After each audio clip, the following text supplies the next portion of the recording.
Serupa seperti para pengukir yang memiliki pengetahuan mendalam tentang keadaan kayu dan jenis-jenisnya, keindahan ukiran, dan cara-cara mengukir. Seperti itulah seorang guru seharusnya memiliki pengetahuan mendalam tentang seni mendidik. Bedanya, guru mengukir manusia yang memiliki hidup lahir batin.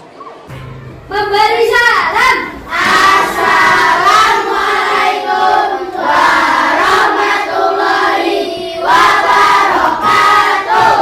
Waalaikumsalam warahmatullahi wabarakatuh. Kita pasti pernah mengalami suatu kondisi di mana suasana atau kondisi belajar kita berbeda dengan siswa lain, baik dari cara belajarnya, kemampuan belajarnya, maupun minat belajar kita. Oleh karena itu, sebagai guru, kita sudah seharusnya menyadari bahwa setiap anak itu memiliki gaya belajarnya masing-masing. Dengan kesadaran itu, tentu kita sebagai orang tua atau guru akan jauh lebih mudah untuk mendorong pencapaian prestasi belajar anak secara lebih maksimal. Di negeri Magelang 7. Tanpa bebas,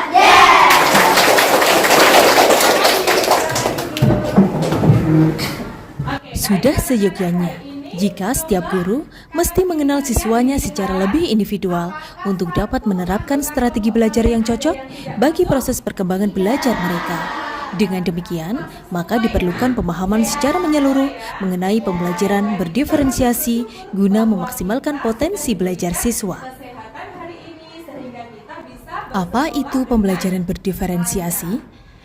Pembelajaran berdiferensiasi adalah teknik instruksional atau pembelajaran di mana guru menggunakan berbagai metode pengajaran untuk memenuhi kebutuhan individual setiap siswa sesuai dengan kebutuhan mereka.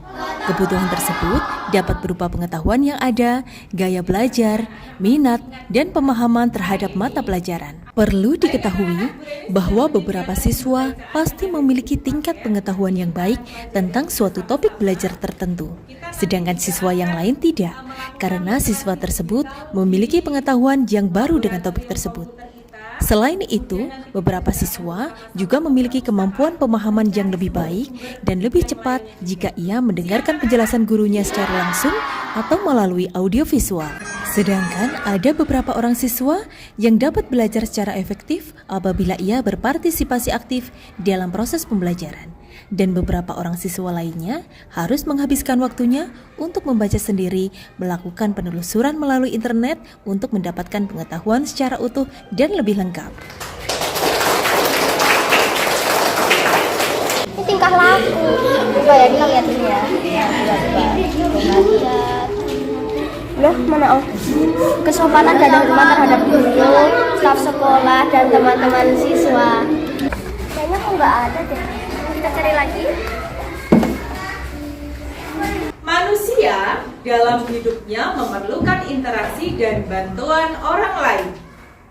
Untuk itulah diperlukan interaksi atau hubungan terhadap orang lain dengan Ada 4 faktor yang ikut berperan dalam meningkatkan pembelajaran yang berbeda ini, yakni konten, proses, produk, dan lingkungan belajar. Pada prinsipnya, dalam pembelajaran berdiferensiasi ini, tujuan pembelajaran di kelas mesti sama, meskipun bahan ajar, penilaian, dan metode penyampaiannya bisa berbeda berdasarkan kebutuhan masing-masing siswa. Baik anak-anak, setelah tadi kalian melakukan literasi digital di laboratorium komputer, kemudian anak-anak juga sudah mencari sumber dan referensi di perpustakaan, maka sekarang tugas anak-anak adalah berdiskusi dengan kelompoknya masing-masing. Bu Reni sudah membagi dalam kelompok-kelompok kecil. Tugas anak-anak adalah mendiskusikan perilaku-perilaku terpuji terhadap orang yang bahkan belum kita kenal, kemudian nanti menyajikan dalam bentuk presentasi. Presentasinya boleh membuat peta konsep atau boleh bermain peran, boleh juga membuat video atau PowerPoint, boleh juga melalui gambar-gambar. Gimana kalau misalkan nanti kita Gaya belajar peserta didik juga berbeda-beda.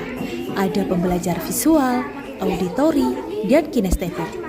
Seorang pembelajar visual tentu dapat dengan mudah memperoleh pengetahuan baru melalui representasi visual dari topik pelajaran tertentu. Di sisi lain, pembelajar auditori akan lebih mampu memahami topik secara lebih baik ketika ia mendengarkan melalui audio atau penjelasan lisan dari guru. Sedangkan pembelajar kinestetik, seorang siswa akan lebih cepat memahami ketika ia dapat berpartisipasi secara fisik dalam proses pembelajaran. Baik, anak-anak sudah selesai diskusinya? Sudah.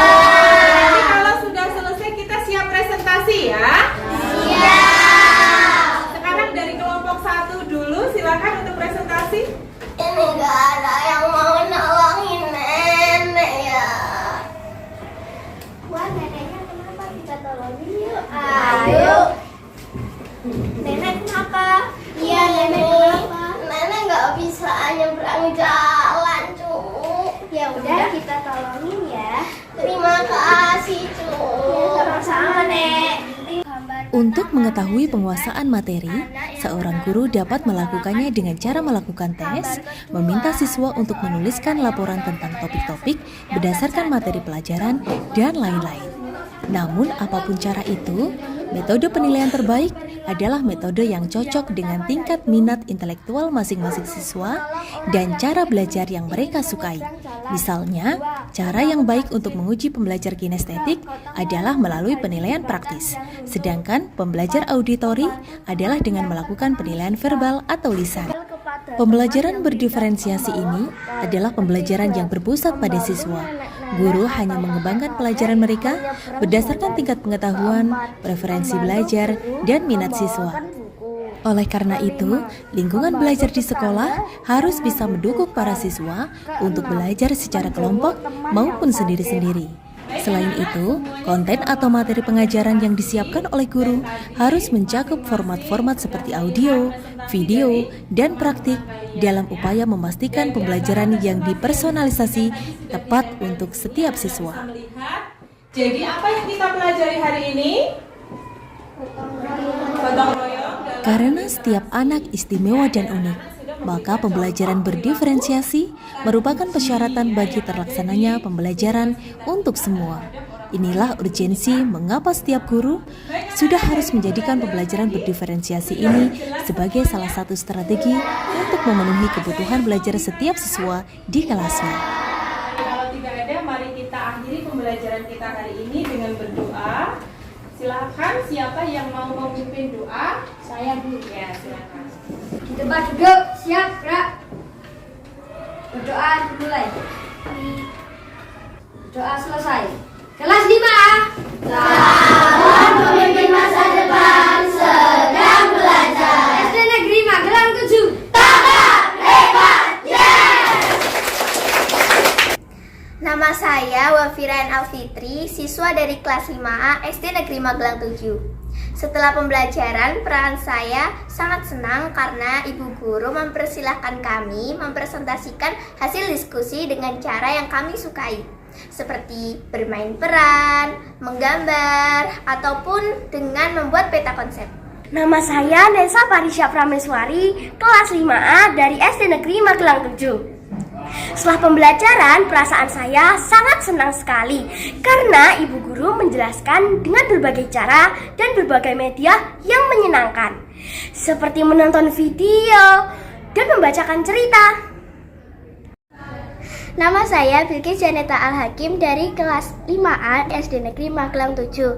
Setelah pembelajaran, perasaan saya sangat senang sekali karena ibu guru mempersilahkan kami belajar di perpustakaan mencari media pembelajaran untuk melengkapi diskusi kami.